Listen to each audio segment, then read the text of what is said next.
another edition of Dr. Bickmore's YA Wednesday in Conversation. And today my guest is Sara Ryan.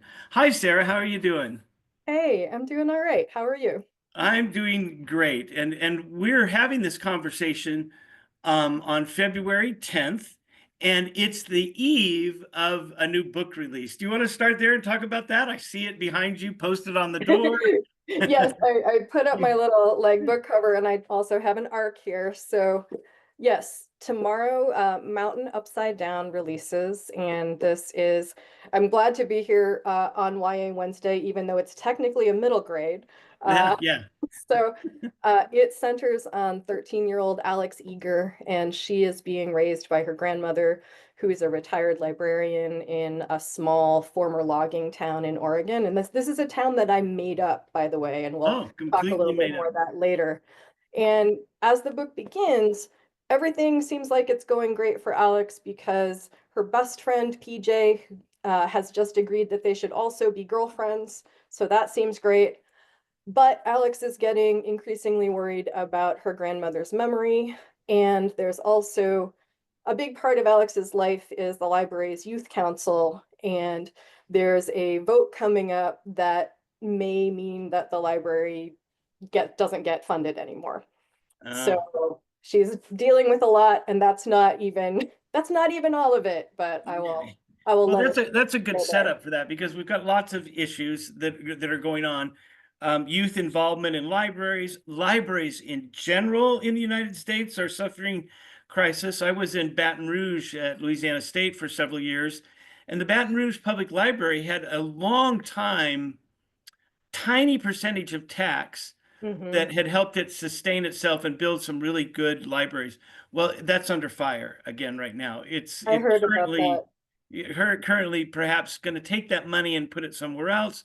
Um, and I think the general population doesn't realize that that tiny, tiny sliver has provided that town with a really good library system, really good library system. And I saw some of my colleagues there were posting about that because that would be a shame for something that most people don't even I don't even know out of pocket what that would be for somebody, but pennies, on a Right. yearly basis. But nevertheless, altogether, those little pennies have gone a long way. I gave a few talks that were sponsored by the library.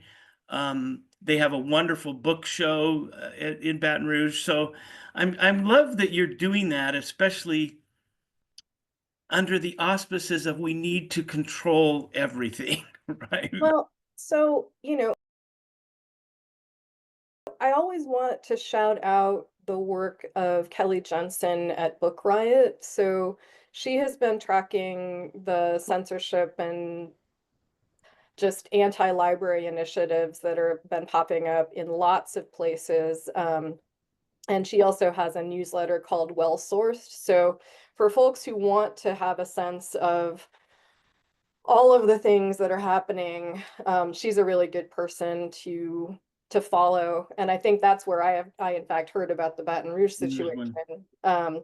So yeah, Well, it sounds like I should do an interview with Kelly. It seems timely to do that. yeah, she's also an author, so I think that Yeah, would I think it probably be would a great be idea. really good because this certainly goes into the.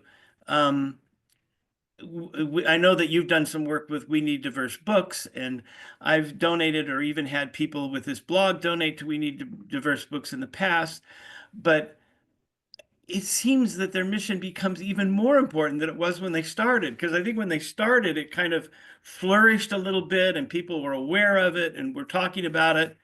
And now I think they have probably a more intense agenda in terms of how important it might feel now. Yeah, very much so. And then there's also a relatively new group, Authors Against Book Bans, which is getting getting a lot of opportunities to be involved with advocacy. So yeah, there's Yeah, it's interesting. I two author friends that are pretty good friends of mine, Bill Konigsberg and Padma Venkatamaran, have both, Mhm.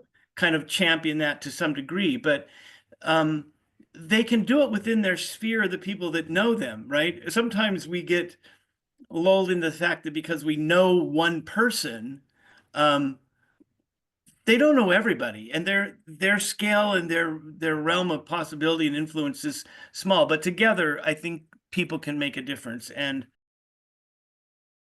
And the thing that's been interesting to me, because, it's been a while since my last release, and as I've been kind of talking to people that I know about, I've got a book coming out, even just any aspect of the publishing industry is sort of, unless people are like already immersed in it, like if they're educators, if they're librarians, if they're writers themselves, like it's so opaque. Like people seem to always assume that like probably you self-published and probably, you maybe had to pay some money to get your book published.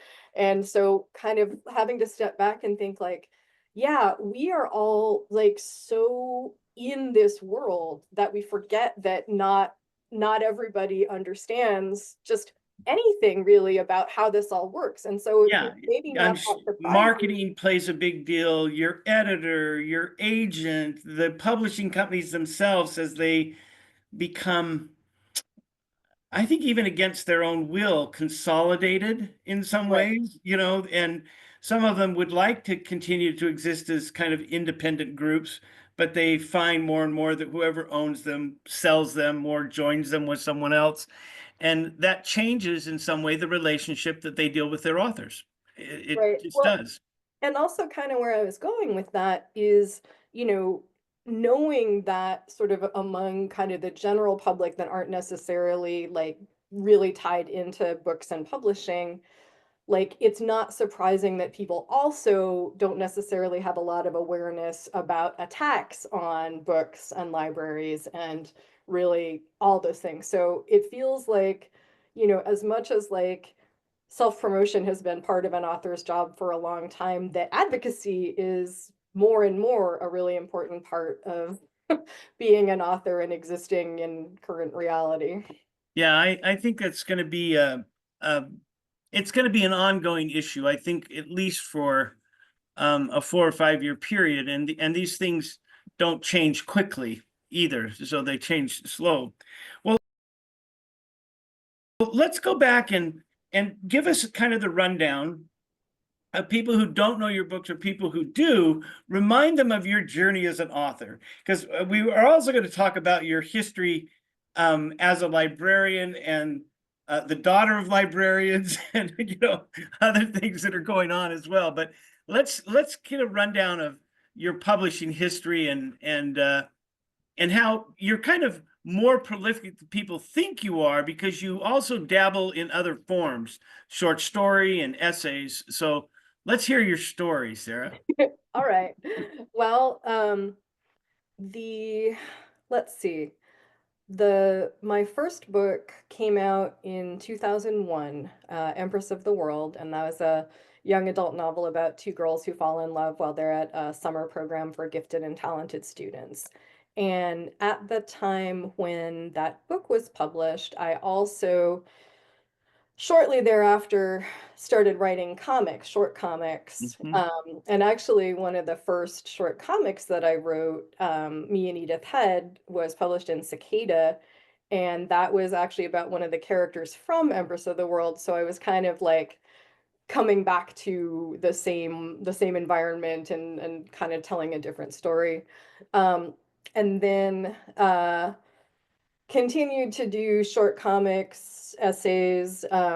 Second book came out that's a companion book to Empress, the Rules for Hearts, um, which follows the girl who was the love interest in Empress of the World, but not the protagonist.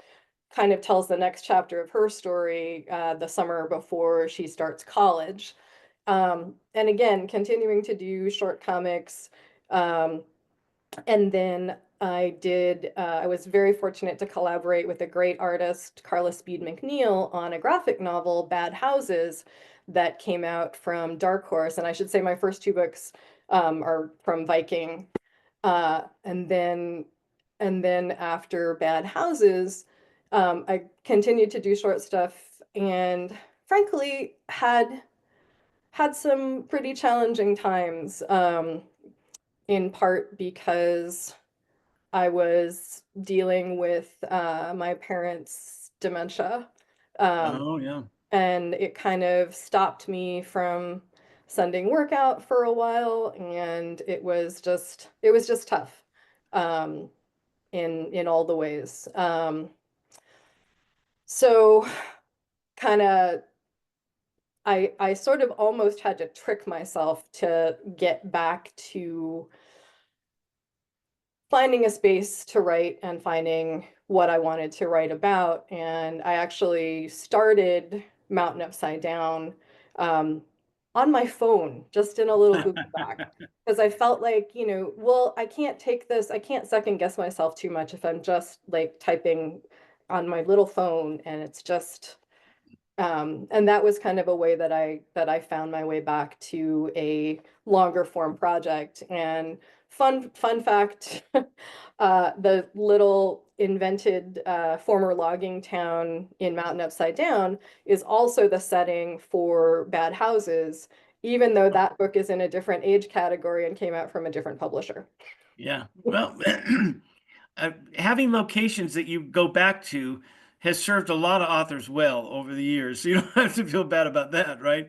And I'm so sorry to hear that. I mean, life often gets in the way of what our plans are, right? And we have to deal with those kinds of things. I'm sorry you had to deal with that. So you've been at this now for about 25 years. Yeah. So do you consider yourself a writer slash librarian, or a librarian slash writer, or a writer? Damn it, I'm a writer. You know? It's funny that you should ask that in that way because I remember, shortly after Empress came out, I was very eager to be recognized as an author, um, and to be understood as an author. I care very much about the work I've done as a librarian. And so I think of it as, at this point, I think of it as both and. Uh, Mhm. and I don't really like, I definitely had a stretches where I would question, like, am I a real writer? A real writer publishes a book a year, a real writer, whatever, whatever, whatever.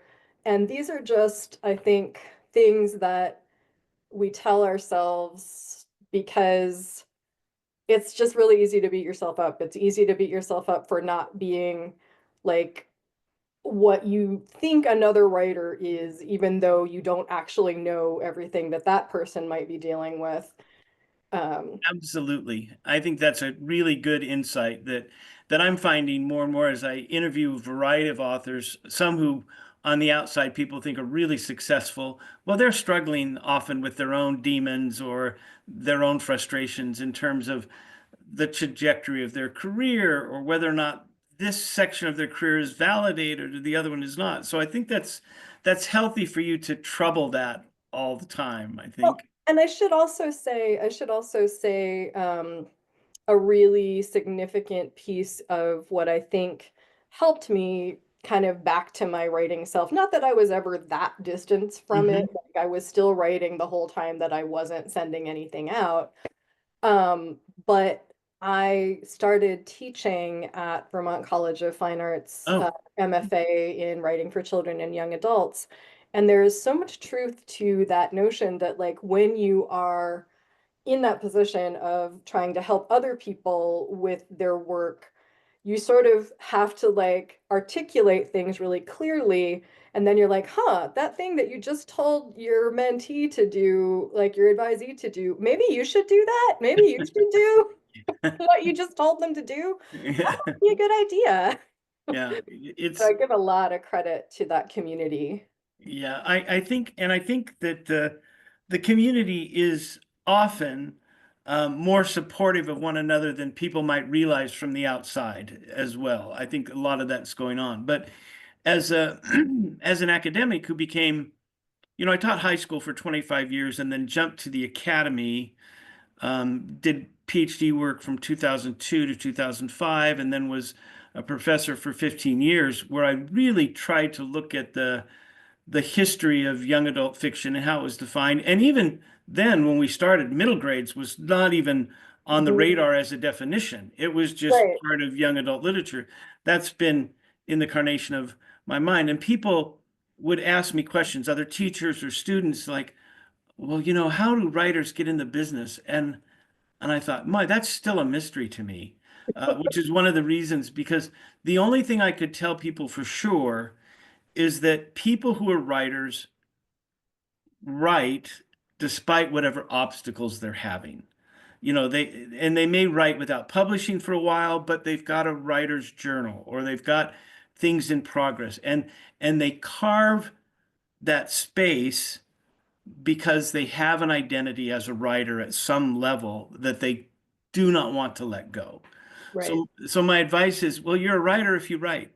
Yep. If you find yourself writing, you're a writer. And Absolutely. whether or not you're getting the success you think you should or the success you deserve, um, is a crapshoot. It might really be a crapshoot, So Well, and there is so much. I mean, I think everybody's like very aware of this right now, but there's so much that's out of a individual's control. yeah. And so one of the other things that I've heard that I try to think about is like, what are the things that you can have control over? You can't control, how anybody is going to respond to your work. You can't control what sort of, are you invited to this conference? Are you gonna, get to do this festival? You can control like working on your next thing and like, carving out that time, like you were saying. So, Yeah, I think that's really interesting. So before we talk about your writing habits and stuff, I want to for you to kind of puzzle out this legacy of librarians in your world, because in some ways I thought I would have really been good with librarians as parents. That would have been really good. I might have been able to buy a few more books and have a few, and not that I was neglected on any level, but I certainly was somebody who used the library tons. I went to bookmobiles, those kinds of things when I was growing up. So I was never far away from them. But so tell me a little bit about growing up close to that world. yeah, I was really, really, really lucky. So both my parents were librarians. My dad was, they both had, my mom was at the Ohio State University Newark campus. She opened that library. My dad was director at Denison University, and then when I was growing up, he was at Athens, Ohio University, and then University of Michigan, where I went to undergrad and grad school. And then my mom was doing like abstracting and indexing Uh-huh. for anyway. Um, my And dad that was a didn't turn co-ed. you off as a career to say, oh, watching these people do that kind of archival, large library work, really? No, because, and this is the thing. I want to say I've been thinking a lot about both my parents recently. They are both gone now. Anyway, my dad was also an intern with Library of Congress, and I've been thinking Huh? about that and its impact on him. Anyway, so growing up as the kid of two librarians, it meant a lot of things. It meant that our house was filled with books. It meant that I often got books and journals, for my birthday. Um, I was supported to like participate in writing workshops, so much support from home. And on the librarian side of things, like it actually is really connected to my like desire to be a writer. So when I was getting my undergrad, I would say about like halfway through undergrad is when I really started getting serious about like, what does it mean to be a professional writer? How does that work? Hmm. Um, and and seeking out like workshops that really had more of a focus on like getting published. Hmm. And so after so I went to the Clarion workshop for writers of science fiction and fantasy when I was 19. And that was something that like my dad was really excited about because he was a huge science fiction fan. Um, and so, and it was also like an hour away from our house, so that made it a little easier. Anyway, so as I was thinking about like what did grad school look like, I thought, all right, if I'm going to get a medieval studies PhD, which is the direction that I was going at the time, my undergrad is Yeah, in medieval studies, that's going to be like maybe, I don't know, 8 years, and then I'm going to be expected to publish in an academic way. right. That sounds really daunting if I'm getting really serious about being a writer. And, huh, so library school is 2 years? Okay. And I really did think about it in those terms. And University of Michigan had, and I think still has, an associate's program where you would get a scholarship and you would also be assigned to one of the libraries as basically a grad assistant. Yeah, So that was really like the way I decided to go into libraries. And I had like worked as a page in as an undergrad as well. So I already had like library work experience. Um, but then the surprise actually came that when I was in my library school master's program, it was in the early 90s. And this is this is not a weird tangent. This is leading us somewhere.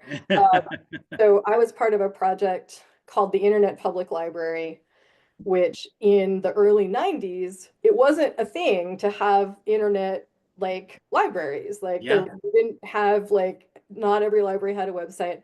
And I ended up being like the person who oversaw the teen division of the Internet Oh, Library. And it was at the same time that I was really discovering YA literature and realizing that I had a real affinity both in like writing for a teen audience and in working directly with teens, which has been a huge part of what my career yeah. in libraries has looked like. Yeah, because primarily you're a teen librarian, as I understand it, right? You work for a public library system, but you're the teen librarian either. I don't know for sure. Are you at one location or do you supervise several or? It's a system-wide position, so Okay. I'm not anybody's direct boss, but I kind of do a combination of staff training, direct work with teenagers, and kind of like mentoring and coaching for other staff in the ways that they work with teenagers. Yeah, and for what I know about youth librarians, it's more than just providing um, to make sure the library has a YA section or books, but it's also involved with teen activities of a variety of kinds, with sometimes computers or making things with um, computer gadgets and those kinds of things. So it also is involved with maker spaces or study things, and a lot of things go into being a youth librarian. Again, the general public doesn't know Right. what really good resources might be there, especially for kids who maybe don't have those resources readily available at home. Oh, Right. totally. Yeah, one of the parts I really enjoy about my current work is I do have some shifts in one of our library maker spaces, and so there are a lot of hours that are devoted just to teen drop-in time. So Hmm. like it's not a structured class environment. It's you come in and like, do you want to do something on the laser engraver? Do you want to like sew on the sewing machines? Do you want to like set up a 3D print? There's just lots of different possibilities. Do you want to get out the paints and paint something? Yeah, And that kind of like, environment where you can get help if you need it, but you can also like choose your own adventure, really. yeah, And what I really love is seeing the teens help each other because it's so frequent that like, somebody learns how to like use the heat press to like put a cool thing on a t-shirt.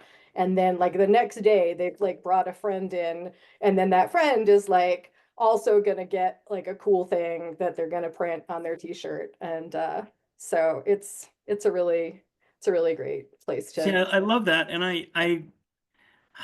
And I feel like I'm getting to be an old guy, but I just lament that we are not finding ways to support the work of libraries in that way. Because libraries were important to me as a kid, just to go and find books um, that I wasn't, going to access at home or at the school library. Right. School libraries are even more impoverished than some of the others. So that's great work that you're doing, Sarah. I love that to hear that, and that you and others are excited about doing that, right? I think it's really good, and it's a good battle to fight.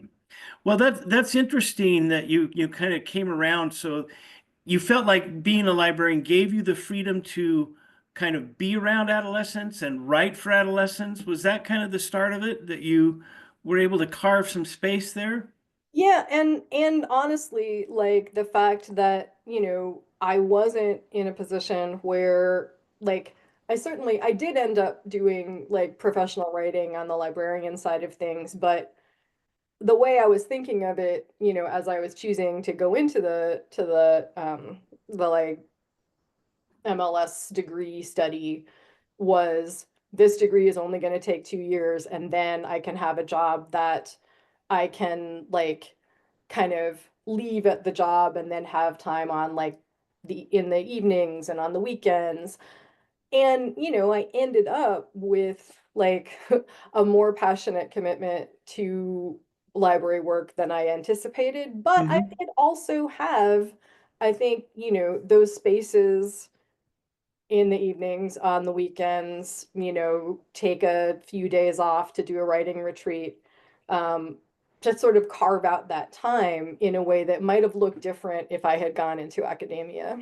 Yeah, I think I've talked recently to a couple of writers who are also simultaneously academics, and they really um, talk about having to write in found time, because if you're teaching and writing and having to produce something else, um, one talked about 500 words a day. And if I have to do it in the morning or if I have to do it between a class, what their goal was 500 words a day. And then, like they say, if they can carve out a weekend or if they can carve out another time to refine what they've been working on.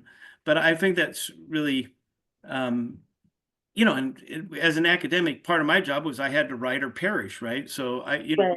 part of my 2 or 3 times a day or 2 or 3 times a week, I had to say, okay, I'm writing and I just can't work on grading or anything else. I've got to write these 2 hours and these 2 hours, and over time things produce. But so what's your Totally. creative writing look like? What kind of writing routine do you hope to have when things are going well? What does it look like for you, Sarah? Sure. I will say it actually varies a lot project to project.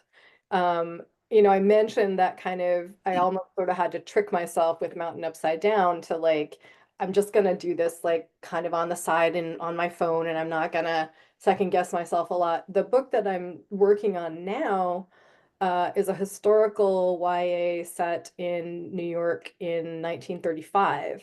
And so that's a much more research intensive book.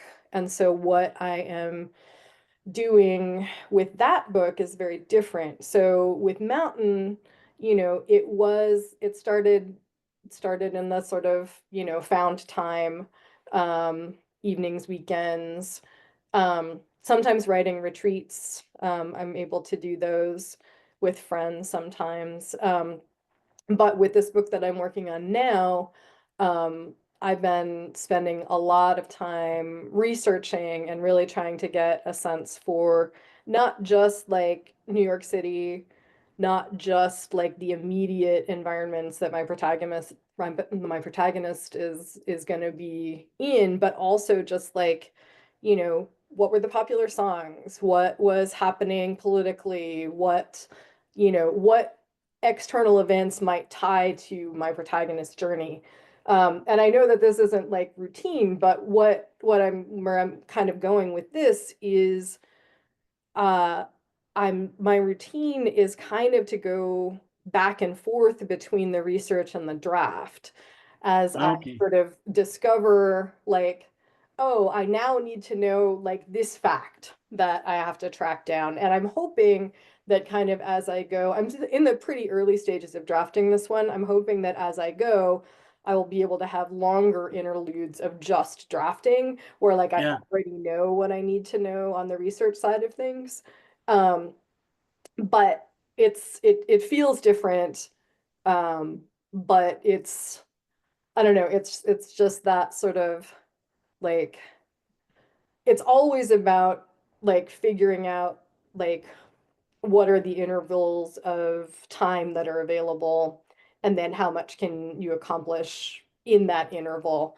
And I am not a like write every day writer. Hmm. And I tried to be for a while, and it's rough when Yeah. you are working full time, and especially since I started teaching, um, to do my teaching for Vermont College, I have I have used vacation time from the library to teach for Vermont Yeah. College. And so then it's like, well, when do you have an actual vacation? And like, well, Yeah. so Right. anyway, Well, it's that's fascinating, and I think so. As I would imagine, as you become closer to the project, you're going to try to say, okay, 2 days a week or 3 days a week, I've got to be in this project for a chunk of time, so that it feels coherent and moving. Once you do start writing, do you target 500 words or 1,000 words, or do you say, okay, I've got to leave it when I know what the next line's going to be? I mean, how do you know when to stop or let things go for that session? right. I used to be like a sort of obsessive word count tracker, and like I've used the Scrivener program that Hmm. allows you to set the little targets.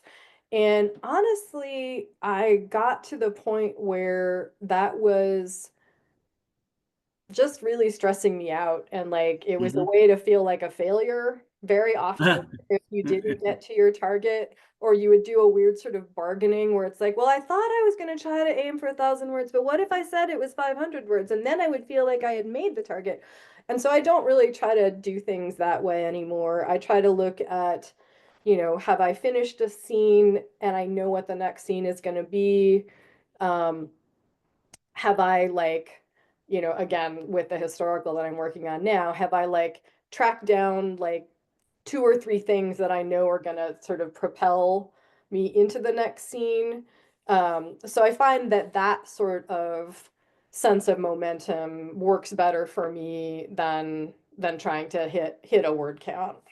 Yeah. Well, I'm imagining, and you don't have to tell the setting of this because I'm sure you're still working in your mind, but at some point the setting in your imagination became important. So is there an event that it comes around, and have you, in essence, found a character that fit a certain plot that you're trying to grow and move through? Is that how that's working? Yeah. Yeah, not to go into like super detail of a book that I'm just starting, Sure. uh, but the book is inspired actually, libraries come around again. New York Public Library has a blog, and they had done a post a while back on the library's labor history. And so that was fascinating. And one of the details in that post was in the 30s, there were at least two staff newsletters that were sort of like competing. And one was written by the communists on staff, and the Oh, communists in their newsletter had a page for pages. So it was written actually by the teenage pages. And as soon as I saw that, I was like, oh my goodness, I need to write from the point of view of a teenage communist New York Public Library page, who has come from a small town, moved to a big city, and is trying to find himself. And also, of course, he's gay. Um, and so he's on this journey of discovery, and like communism for him isn't really like he's not like a sort of, political wonk doctrinaire kind of person. He's a young person who is looking for a vehicle for hope. And yeah.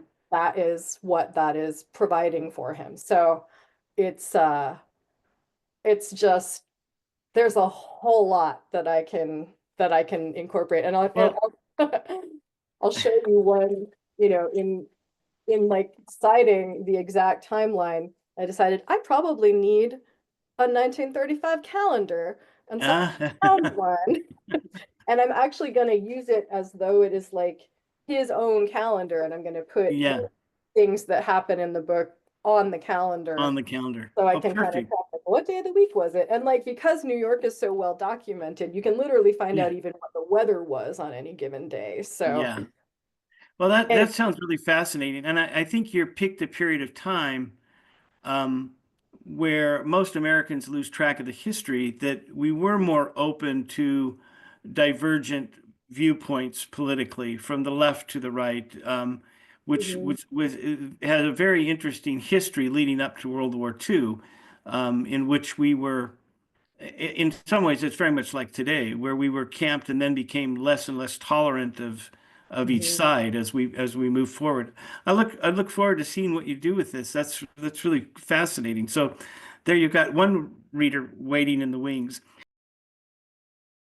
I've got another question that I think is always instructive for teachers and students is what does revision look like? When do you know you have something that you're starting to revise, or are you a reviser as you go? What does revision look like as you are writing? And then what does it look like once you say, okay, here's a whole entity. Now Mhm. what do I have to do with it, right? Yeah, yeah. I do some revising as I go, and it's usually kind of like sentence level, like editing for rhythm and just general felicity of prose. Like, have I chosen a dumb word that I could get a better choice? And then sometimes, like, once I have a full draft, I will read through for something specific. So let's say I want to think about a particular secondary character and what's their arc.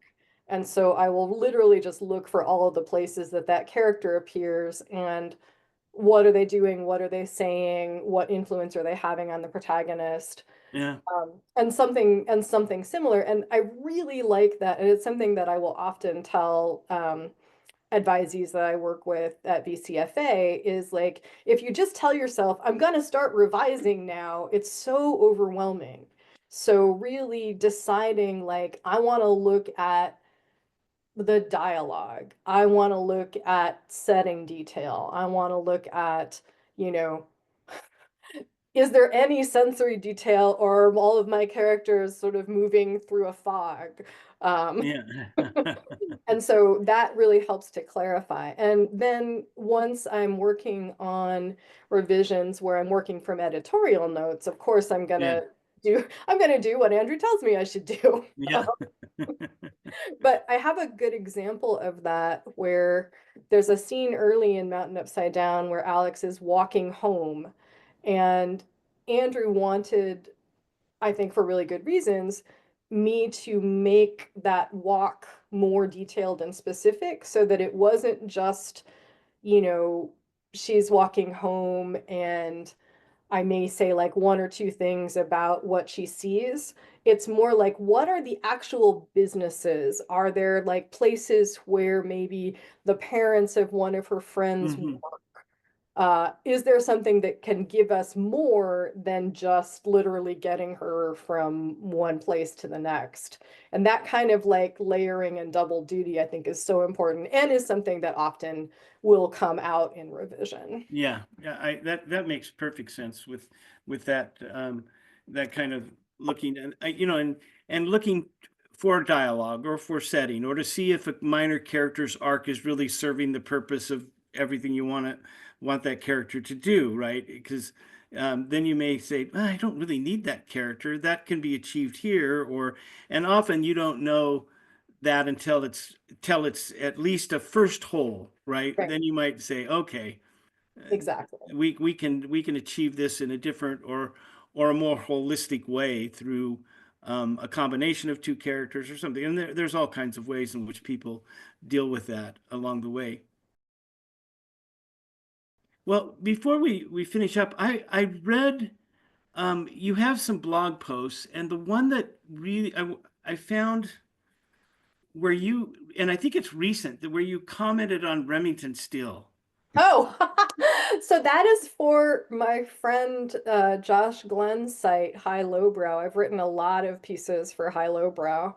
Um, yeah, and so Josh will have these sort of blog series, and this one was about like 80s TV shows. Yeah. And I thought that, I was kind of a young adult when that series came out, and we watched it pretty regularly. And I think you're dead on in your one of the things that caught my attention is your social criticism is really, I think, insightful and accurate about how a show about a woman's capability gets lost in the marketing of Pierce Bronson, essentially, right? Totally. Yeah, And that was actually something I discovered in kind of, you know, when I write for High Lowbrow, I'll typically like, if it's like writing one of those kinds of appreciations, I'll go back and like I'll watch or rewatch and I'll do a little bit of research. And the piece of information that I found out that I put in the piece that was so just like, oh wow, life is imitating art here, is that by the time the series was going to be released on DVD, Pierce Brosnan had become like James Bond, and oh my yeah, goodness. And they did not even put Stephanie Zimbalist, who was the lead, whose yeah, detective agency it was all about. Like, they didn't even put her picture on the DVD case. They yeah. just, And it's really fascinating that you took that. So I think that for people who want to follow you, look at some of the other things that you link to on your website, you've got a really insightful take on what's happening. Because I can remember Stephanie's character was really well drawn. It was really acted well. But here's an example of an actress who is simply marginalized and her career is over, almost because you did your time. We'll get the next face. We'll get the next thing. But Pierce Bronson, it's a launching pad and when I was reading it, I kept thinking a very similar thing happened with Moonlighting, right? oh yeah. With Bruce Willis, Hmm. and oh, her name just flew out of my mind.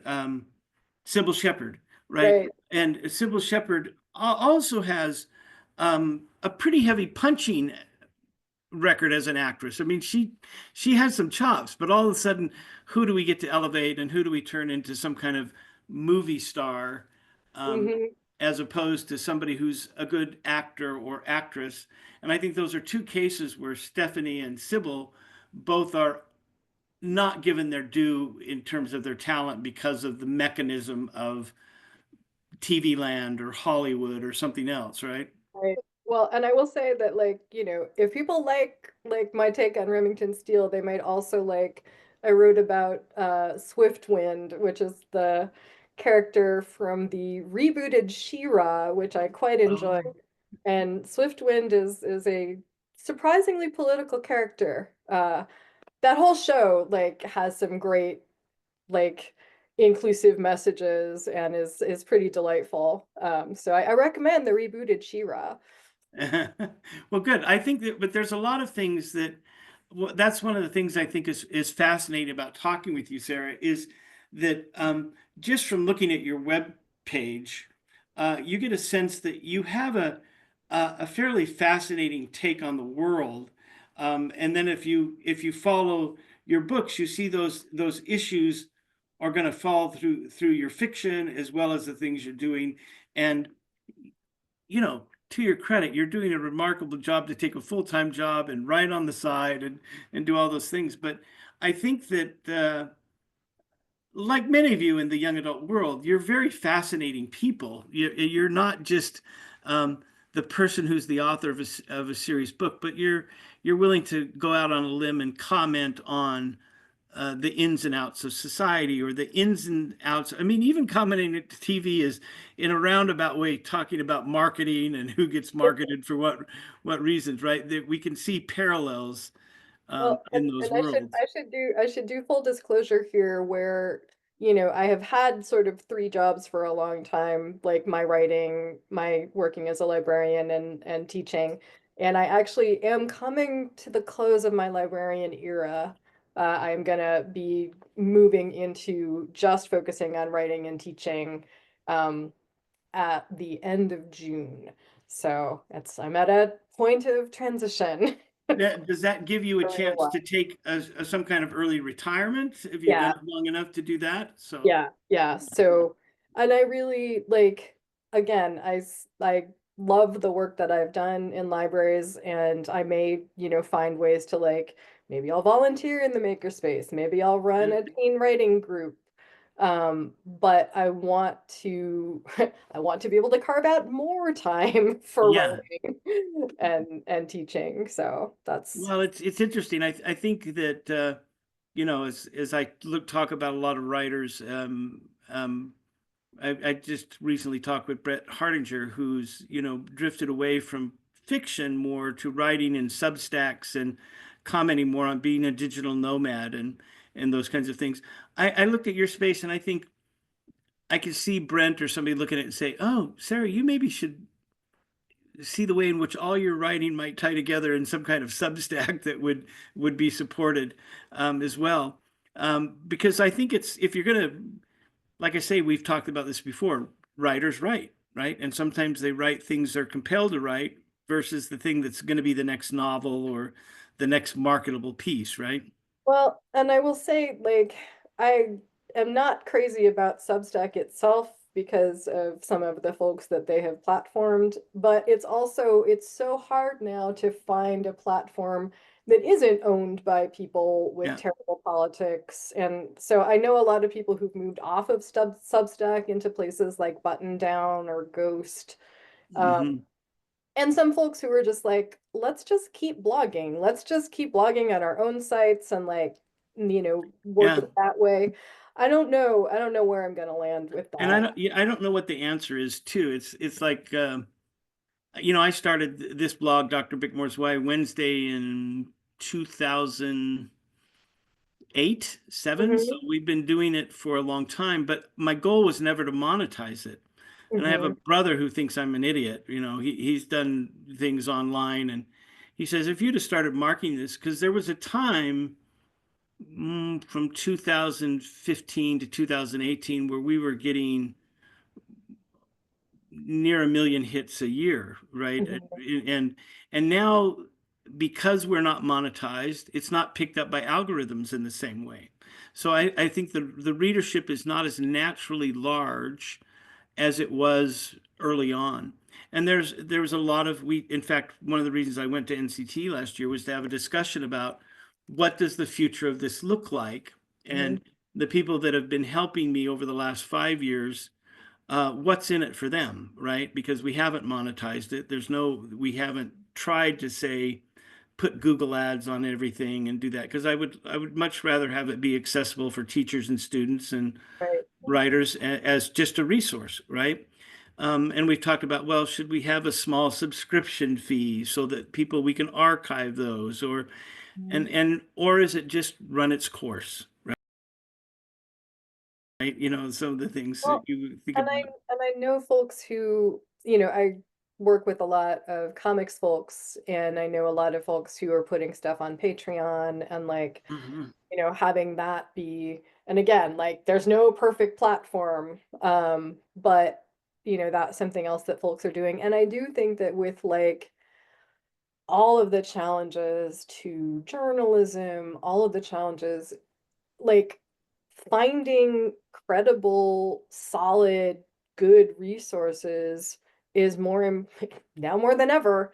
Yeah, And so simply like having something that is like, none of this is AI, none of this yeah. is like, there's a real value in that. And it's something I think I'm thinking about even more because of starting to get really deep into this historical research. Like, what are we preserving? What does that look Yes. like? Yep. I even, I have like, and when you said you had looked at my website, I wondered because I also have like an archived version of like the site because I've had like Yeah. sararyan.com since like 2000.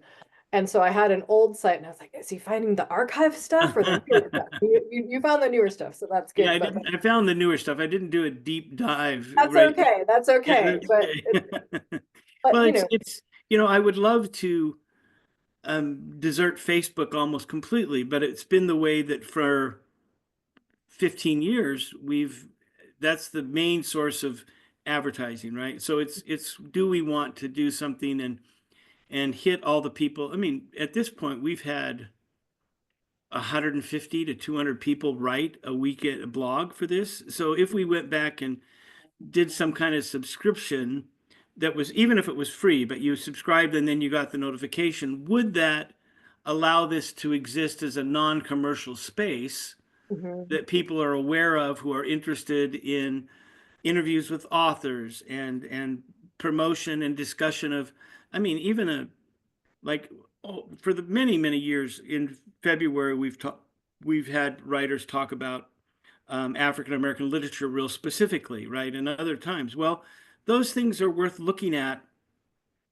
Somebody could do a research paper, a student or something, and go look at February in this blog over 10 years and right. really look at something that, oh, what were people thinking about the year Oh, before Jacqueline Woodson won the National Book Award and the year after? What does that right. discussion look like in an archived place? So we're hesitant just to fold it up, but we don't quite haven't quite thought about how to archive it in any way, right? Wait, thinking about archives, I have another like piece of ephemera that I discovered when I was just like looking for something else recently. So this pamphlet here, uh, which says if you're gay, if you're straight, if you're bi, if you're transsexual, if you're not sure, there is a book for you. This came from Penguin Young Readers School and Library Marketing. And it came like shortly after my second book came out. And so, here's here's me from a long time ago. Yeah, But what I think is really interesting about, so this is 2008. yeah, And so like they have a whole two-page statement about the importance of GLBTQ as they were, using the yeah. acronym then. But so it's like postcards from no man's land, um, Freak Show, James St. James, My Most Excellent Year, and Oh, even yeah, thinking about like, Uncle Bobby's Wedding, and like, the fact that like these are just, they're like books that are, very different age categories even, but they're trying to bring them all together to show that like Penguin is publishing books that are yeah, supportive of the community. I think it would, it's just so interesting that, oh, and actually, here we go. Here's your friend Bill. yeah. Uh, Out of the pocket. Yeah, yeah. yeah. And I was like, well, I have to keep this because just knowing that this is a thing that was produced in 2008, like I think that would surprise some people. Yes, I think it would. And I think that, yeah, it's troubling the way in which we are doing there for a long time. I think there was a lot of subtle, quiet attempts at censorship. Now it's not even subtle. It's just out and out. Yeah. This is bad for you, and we want to say, and I can't. It's frustrating for me to think about that um, and what to do. So anyway, you can see that we're troubling the whole notion of archiving and keeping these conversations alive. Because, what if we have a conversation in 10 years? What does that conversation look like versus where we are, right? Yeah. And I think we need to do that. Well, Sarah, it's been great to talk with you. I've had a great time. And when your book comes out and when we publish this in a couple of weeks, we'll make sure to promote Mountain Upside Down. I'm excited. Well, I really appreciate the opportunity and, you know, archive the site. Keep things alive. Keep the conversations going. Yeah. Well, thanks. Yeah, we'll do our best, right? All right. Well, thank you so much.